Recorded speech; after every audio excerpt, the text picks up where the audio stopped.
heli holster. Appendix rig.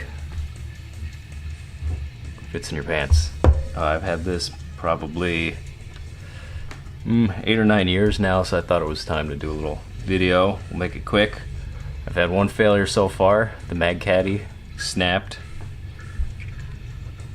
right here. The reason for that being, which I believe is the only main drawback to this holster, is that this is permanently affixed and it flexes constantly in this one spot. And that's where eventually it gave. But if you look, looks like this material is thicker than it used to be, so it seems they'd figured that out. We'll see if that lasts longer. Second negative, on the rear of the holster, they switched from what appeared to be, I don't know, brass or something like that to steel, which rusts immediately.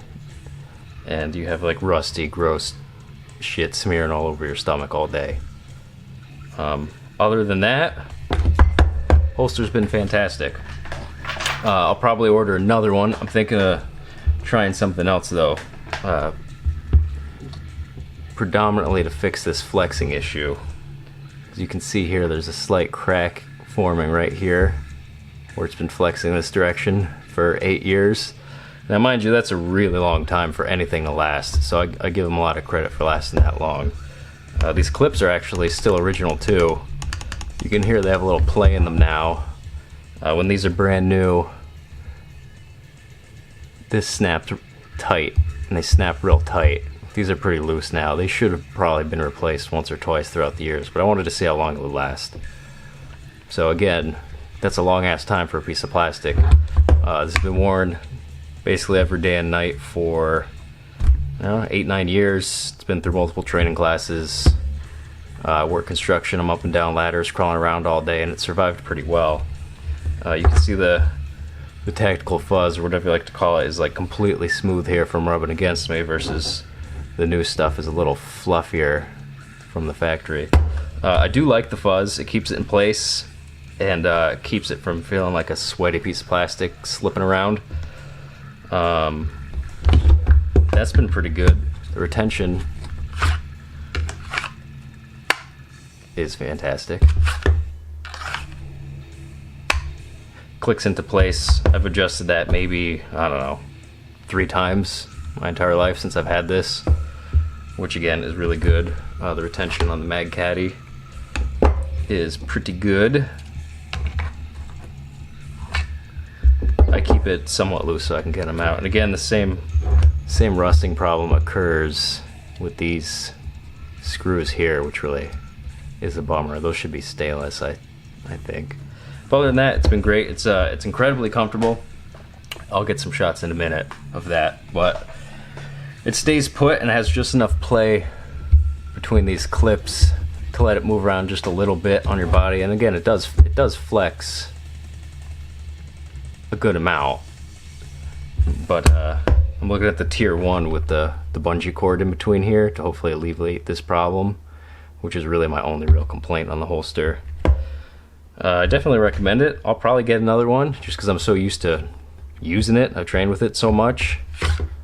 It's fantastic. This is the Glock 19 model, obviously.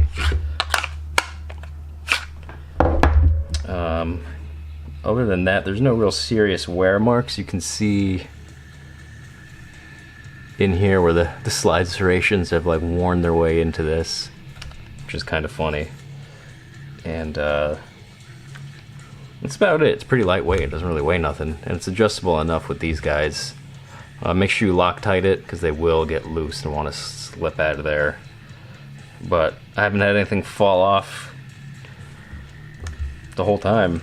And actually, when this broke, this tactical fuzz held it together, so it was just flopping around like this for a couple of days, and I still wore it anyway. And it didn't just fall off in my pants, which I think is pretty sweet. I like the gray color. You can get red in there, whatever you want. As far as fitment, it conceals really well. I'm pretty skinny and I wear tight shirts. The only thing that you can really see, which we'll get to, is the tip of the mag sometimes, and the very tip of the gun. Again, this is obviously a 10, 15-year-old holster. These have been around a long time. This was before claws were cool, and having the claw to bend this back into your body is something a lot of people like, but for me personally, I like having this kind of sit off my body a little bit. It's way more comfortable, especially in the summer when I'm running around outside all day. It's not cheese grater in my guts. But I'm gonna try one of those tier 1 holsters to see if I can handle that and maybe get some better concealment. But nobody's ever seen this. Even climbing up ladders, nobody's ever noticed it, which is pretty awesome. I think that's, don't look at my name, I think that's what we're really looking for here. It's held up pretty well. You know, the front's all chewed up from racking the slide off of it, which is acceptable. No chunks came out of there. It's pretty good. I'll get to some other shots in a second of how it fits, but I definitely recommend it. I have no problem with it. It lasted much longer than I thought it would be, considering it's just injection molded. Yeah, that's about it. It's pretty much invisible. I mean, the shirt's not real tight. I know it's black, it's probably hard to see, but it fits pretty good. These clips keep it in place. The hook underneath holds pretty well. It doesn't want to come out, even if you yank on it pretty good. I've yet to have it slip out through thousands of draws. The only thing, I guess you can see from this angle, having a claw would get this a little closer, which would alleviate what minimal printing it does have. But I would err on the side of comfort over its very slight printing anyway. Nobody fucking notices. As far as this direction, people like to put the wedges in with the modern holsters. Again, I don't think it's really necessary. I like being able to have a little space there. You know, I don't really have much of a belly anyway. I suppose that could be a concern for some people, but good fucking holster. I don't know. That's it.